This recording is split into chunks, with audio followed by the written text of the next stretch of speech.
પતિને પણ મદદરૂપ થવાનું છે અને આપણા બાળકોને પણ મળવાનું છે। અને આ ફાઉન્ડેશન તમને અત્યારે જ્યારે આટલું સહાયરૂપ થાય છે,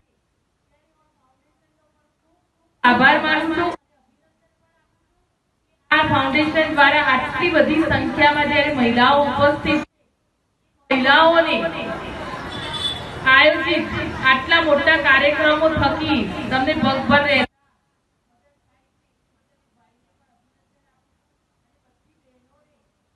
શુભકામનાઓ પાઠવું છું કે આગામી ભવિષ્યમાં તમે પણ ક્યાંક મારી જગ્યાએ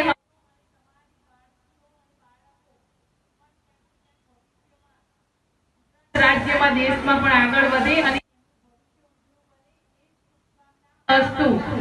મંગલ નવકાર મહેક ફાઉન્ડેશન ટ્રસ્ટ અને શ્રી ગોપાલ સંસ્કાર મહેક ટ્રસ્ટમાં ટ્રસ્ટી છું અને અહીંયા અવનવી 45 જેવી વિવિધ પ્રવૃત્તિઓ ચાલી રહી છે। એમાં આજે જે અમે એક મંગલ નવકાર મહેક બચત અને ધિરાણ સહકારી મંડળી બનાવેલી છે અને એની અંદર 1500 બહેનોને સ્ત્રી સશક્તિકરણના કાર્યો અમે કરીએ છીએ અને એ લોકોને અમે વર્ષમાં 2 વખત મેડિક્લેમ ચેક કરાવીએ આખા શરીરનો।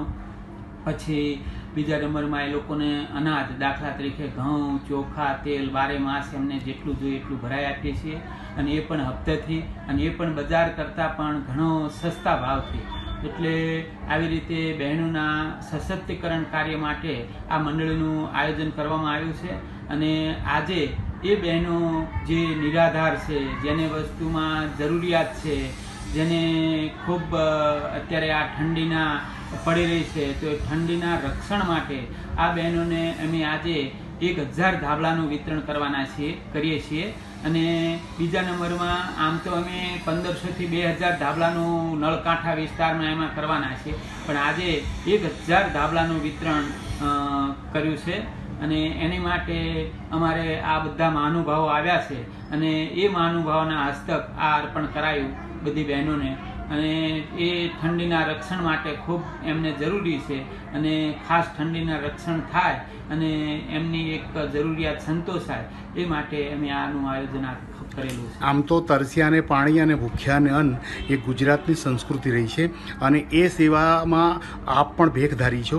સ્વાભાવિક છે કે આપની આ પ્રવૃત્તિ અનેક વિસ્તારોમાં આપણે વિસ્તરી છે। શું કહેશો, ખાસ કરીને આપની સંસ્થા દ્વારા કયા કયા વિસ્તારમાં આ સેવાઓ હાલ પૂરી પાડવામાં આવે છે? અત્યારે અહીંયા અમે એક પ્રોજેક્ટ એવો બનાવ્યો છે કે ભોજન પ્રસાદમ, માનવતાનો પ્રસાદ। હવે આ માનવતાની પ્રસાદની અંદર અમારે 2 ભોજનના રથ ચાલે છે, 3 પાણીની પરબો ચાલે છે અને અહીંયા અમારા સંકુલની અંદર 200 થી 250 માણસ જમે છે। એમાં એક રથ વાસણા બાજુ જાય છે અને વાસણાની ઝૂંપડપટ્ટીઓમાં 2-3 જગ્યાએ વિતરણ કરવામાં આવે છે।